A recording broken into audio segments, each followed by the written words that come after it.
Olá, esse é o Conexão GAP, conectando você a diversos assuntos da sociedade. Com perguntas dos nossos internautas, entrevistas, dica GAP e reflexão sobre temas atuais que com certeza vão levar muito conhecimento para você. Não saia daí, pois o Conexão GAP já está no ar.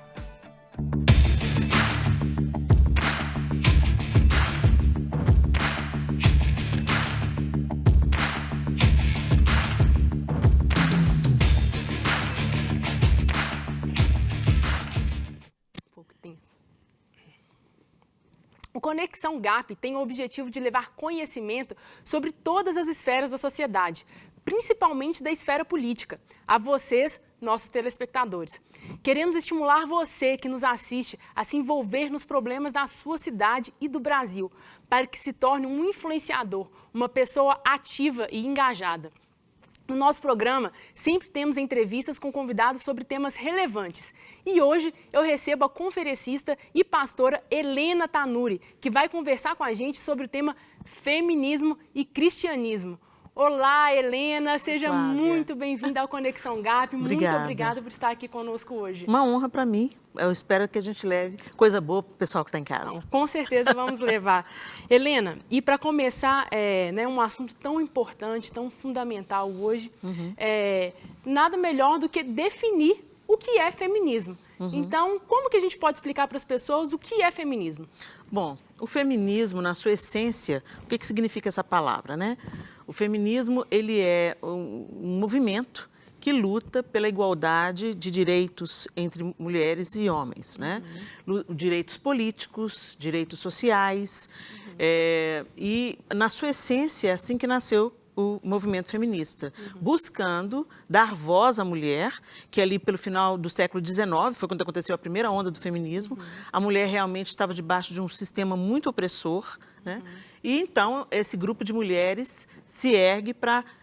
Peraí, a gente vota, elas foram um pouco inspiradas também, na França sempre veio um movimento baseado na igualdade, fraternidade, liberdade, né? Sim. Então, aquela luta da França acabou deixando as suas teias para todo lado, né?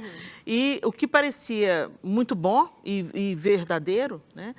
Acabou sofrendo uma distorção. Então, o movimento feminista ele acontece em 3 ondas. No final do século XIX acontece a primeira onda do feminismo, querendo realmente dar voz para a mulher. Se eu sofro as consequências de uma decisão política, então por que eu também não posso fazer política como mulher? Porque eu não posso votar. Votar, né? Por que eu não posso escolher os meus representantes, né?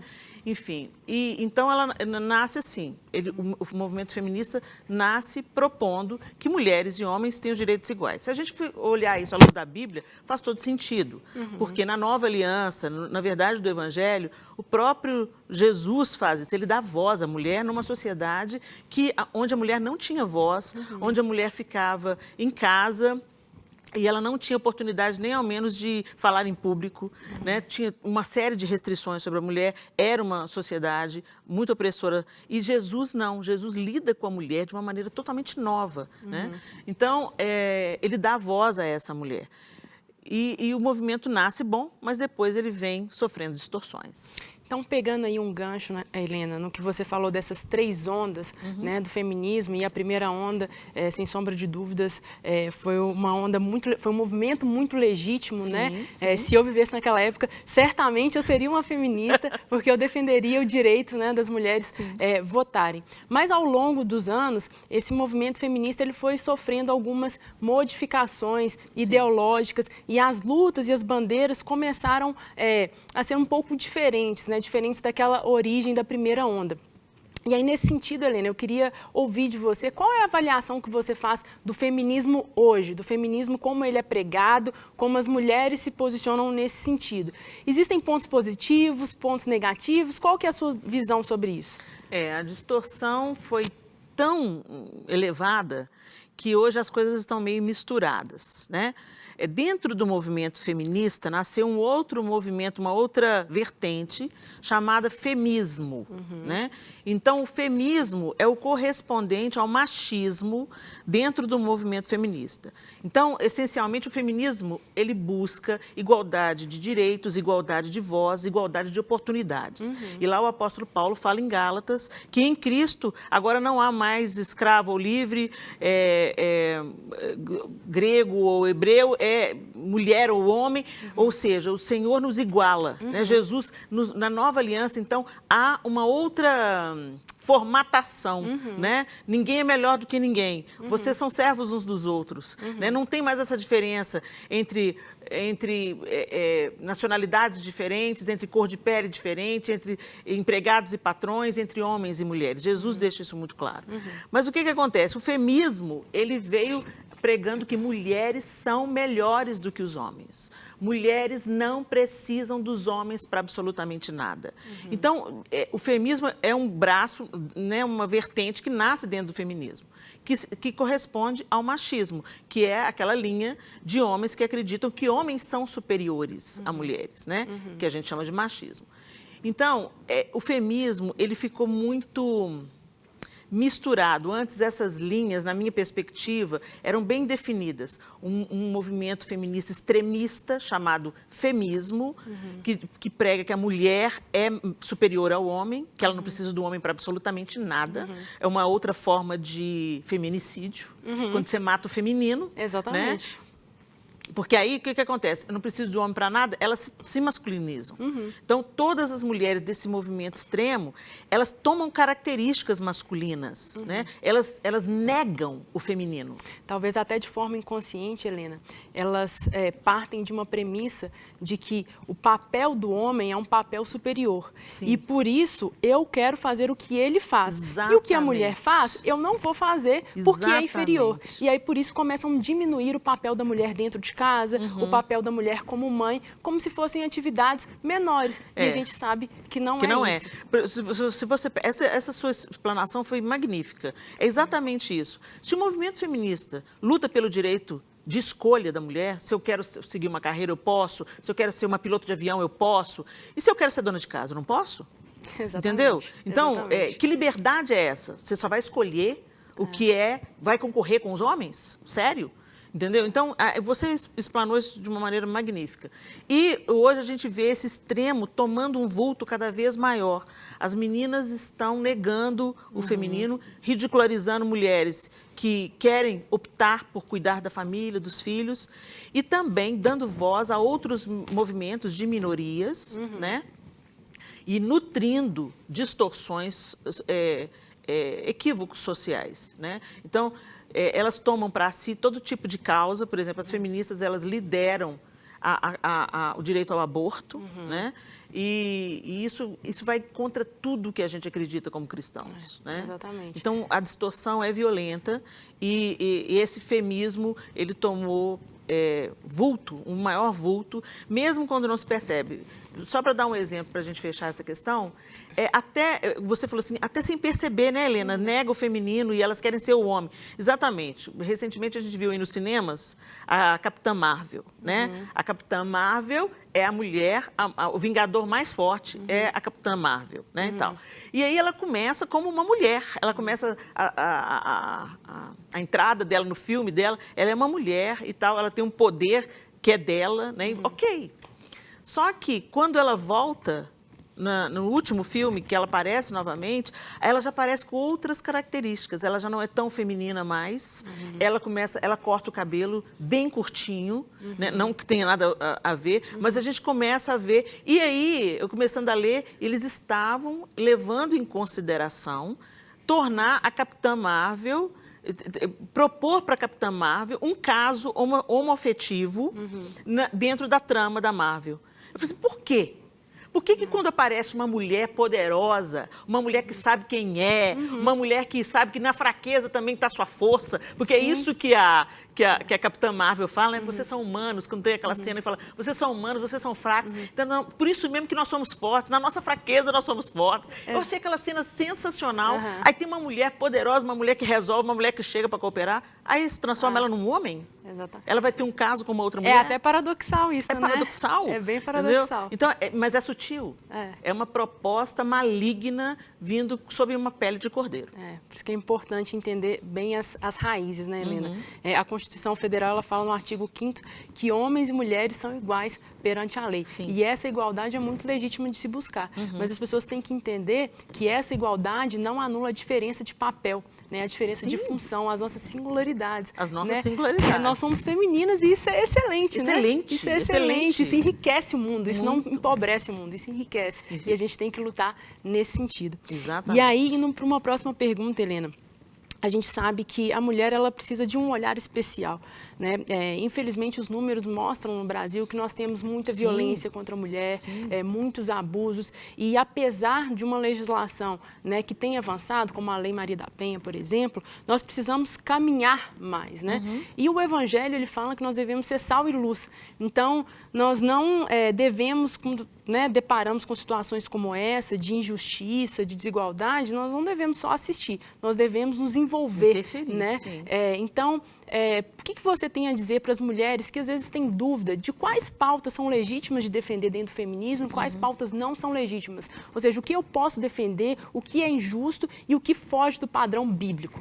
Pois é, Flávia, é uma ironia tão grande essa questão do feminismo nesse período que a gente está vivendo, porque tem pautas tão mais urgentes de serem resolvidas e elas estão buscando direito ao aborto, entendeu? Tem pautas tão mais urgentes, como, por exemplo, a violência contra a mulher.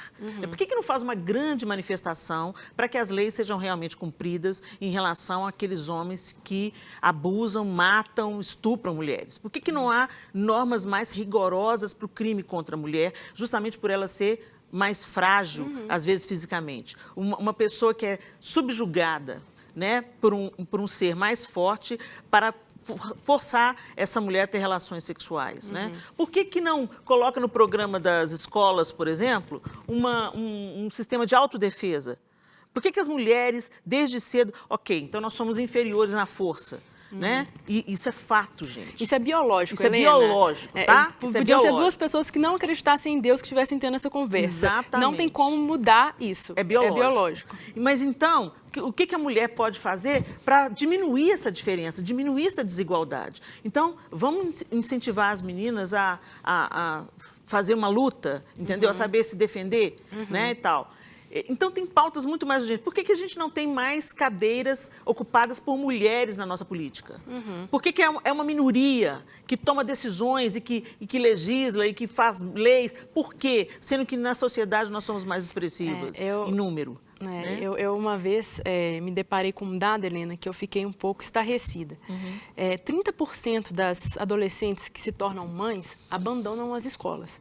Então, a gente vê que quando você abandona o estudo, a chance de você ingressar no mercado de trabalho é muito menor. Muito menor. Ou então, quando você consegue ingressar, às vezes a sua remuneração ela não vai ser tão boa. Então, é uma pauta legítima trabalhar para que as mulheres entrem no mercado de trabalho, mas nós precisamos trabalhar também pela educação dessas meninas. Pela educação. E aí, por outro lado... diante disso, 30% das meninas não concluem o ensino médio. A gente sabe que, por exemplo, se a questão sexual, se a abstinência, se esse tipo de política, se isso fosse conversado entre os adolescentes, certamente muitas meninas não se tornariam... não engravidariam, na adolescência. Sim. E aí, quando você fala, por exemplo, de abstinência, você faz com que as feministas fiquem, muitas feministas, eu não vou generalizar, mas que boa parte desse movimento fique nervoso, bravo, falando que a gente quer impor alguma coisa. Então, mais uma vez, algo muito contraditório. Sim, né? A gente não está impondo nada, a gente está sugerindo.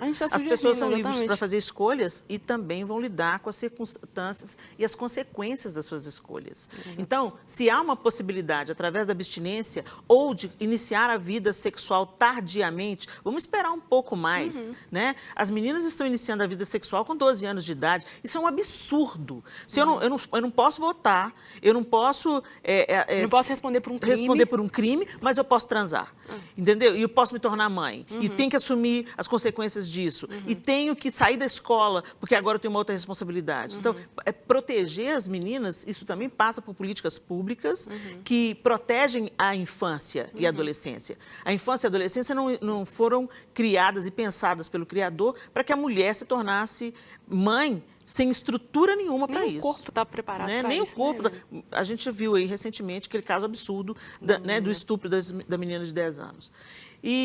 Então, é necessário a gente falar sobre isso, é necessário a igreja se engajar nessas questões junto à sua comunidade local. Sabe, Flávia, eu acho que o principal papel da igreja não é apenas eleger representantes que trabalhem não pela igreja, entendeu? Eu acho que o representante político, ele não tem que ser bairrista, ele tem que trabalhar por aquilo que é justo, por aquilo que é certo. Ele tem que trabalhar para garantir melhorias para todos os grupos, né? E justiça entre todos os grupos. Não é só para conseguir um lote para a igreja ou uma facilitação para aquilo outro, né? É isso que está no coração de Deus, né? Porque a justiça enaltece o nosso Criador, né? Exatamente. Helena? E aí eu queria ouvir de você, é uma pergunta simples, mas que deixa muitas mulheres com dúvida. É possível uma cristã ser feminista? Ai. Difícil essa, né, Helena? É difícil, principalmente por causa das pautas que as feministas, as ditas feministas, estão levantando a bandeira, né? É possível eu lutar pela igualdade de direitos, de voz, de oportunidade. Isso é bíblico, né? O próprio Jesus fez isso, o apóstolo Paulo fala na carta aos Gálatas que agora nós somos em Cristo igualados, então nós temos que defender isso. Agora, sem as distorções que o feminismo hoje propõe. Então, ser feminista no padrão que está aí hoje, estou fora. E uma última pergunta, Helena. Existe um versículo bíblico que está lá em Efésios 5:22, né, que fala que a mulher deve ser submissa ao marido, assim como a igreja está submissa a Cristo. E muitas feministas criticam esse versículo, ridicularizam, né, falam que é algo obsoleto, ultrapassado. E aí, diante disso, eu queria ouvir de você duas coisas. A primeira, a partir de uma perspectiva bíblica, o que é submissão? E a segunda, como uma mulher cristã, diante dessas críticas, né, que ela escuta, como que ela deve se portar diante disso? Bom, submissão, pelo padrão bíblico, não é subserviência. Não é você ser capaz de absolutamente ninguém e nem de abrir mão das suas ideias. Submissão nada mais é do que respeito, reconhecimento de autoridade e respeito a essa autoridade. Quando o guarda manda eu parar no sinal, eu me sujeito a ele, não porque eu gosto dele, não porque eu tenho afinidade com ele, mas porque ele é uma autoridade estabelecida, então eu vou me submeter, eu vou me sujeitar à ordem daquele policial, né? E nas relações humanas é assim. Agora, você pensa, o policial não escolhi ele para ser policial, mas o meu marido eu escolhi. Então, eu posso me colocar debaixo da proteção, né, e do conselho protetivo. Agora, isso não me silencia.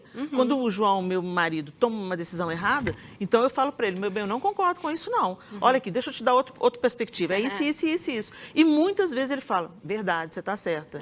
Então, quer dizer, é uma parceria. Não é uma briga por poder, entendeu? Então, se tem um policial que está fazendo cumprir uma lei, eu vou ouvir o que esse policial tem a dizer, eu vou respeitar. Agora, no mesmo capítulo, Flávia, no mesmo capítulo que fala sobre a submissão da mulher ao seu marido, né, também fala da nossa sujeição uns aos outros, sujeitando-vos uns aos outros em amor. Ou seja, se estamos imbuídos do Espírito Santo de Cristo, da humildade de Cristo, nós vamos respeitar a todos, nós vamos ouvir o que todos têm a dizer e nós vamos tratar todos respeitosamente. É isso que submissão bíblica significa. Tratar o seu marido com reverência e respeito. Perfeito, Helena. Infelizmente, o nosso tempo acabou. Voou, foi rápido demais. Foi muito rápido. A gente tem que gravar um Conexão GAP 2, pauta feminismo, para a gente continuar esse assunto. Muito obrigada pela sua presença. Flávia. Que Deus te abençoe e que você continue inspirando outras mulheres do nosso país, Helena. Amém, você também.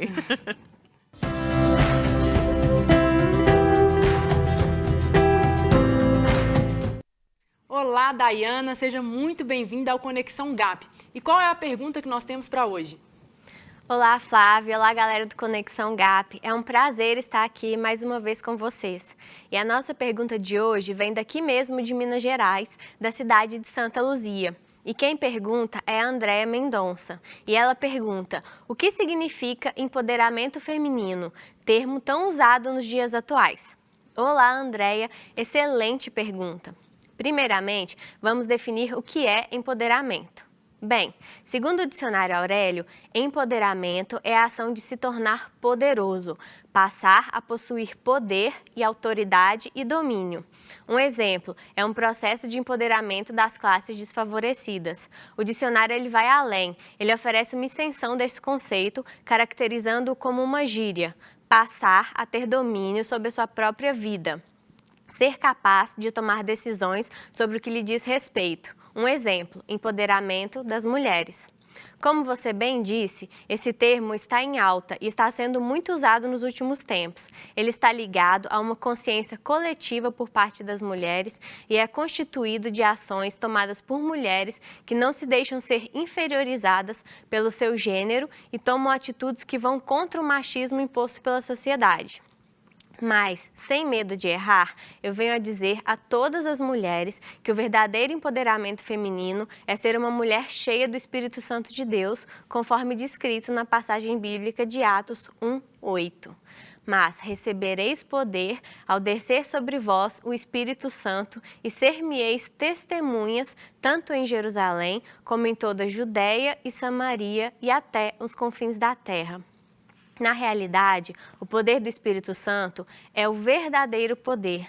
Ele é o poder que nos fortalece e nos dá coragem para romper as barreiras, vencer os desafios e que nos enche de sabedoria e conhecimentos vindo direto do trono de Deus e que nos direciona a tomar as decisões corretas.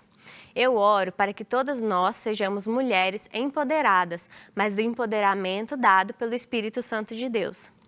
Então é isso, Andréia. Eu espero ter respondido a sua pergunta.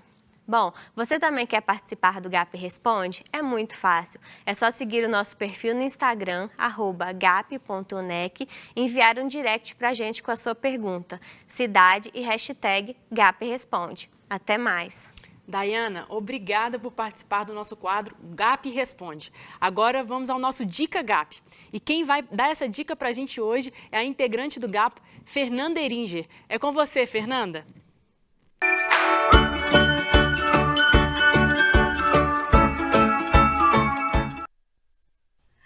Olá, bem-vindo a mais um Dica GAP. Meu nome é Fernanda Eringer e aqui é o espaço onde compartilhamos dicas de livros, filmes, algo relacionado a artes que possa impactar e edificar a sua vida.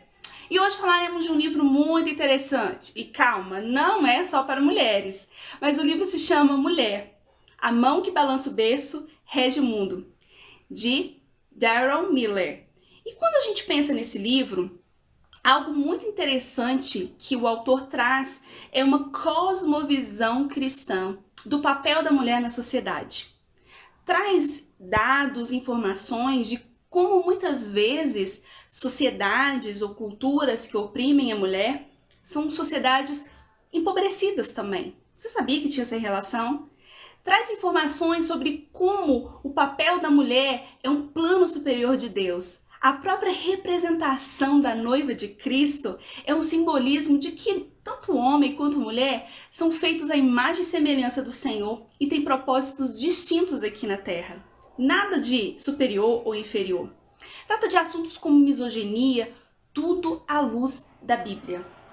Este é aquele livro que você pega para estudar e para aplicar no seu cotidiano, porque o autor nos instiga a sermos Estérs, a marcarmos a nossa geração, ou sermos instrumentos como levantou Mardoqueu, dizendo: Esther, talvez seja para este tempo que o Senhor te chamou.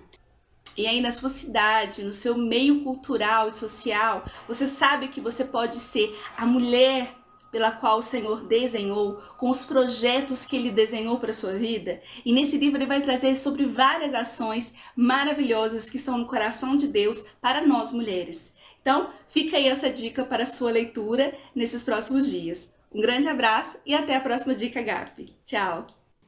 Valeu, Fernanda. Obrigada pela participação e pela excelente dica.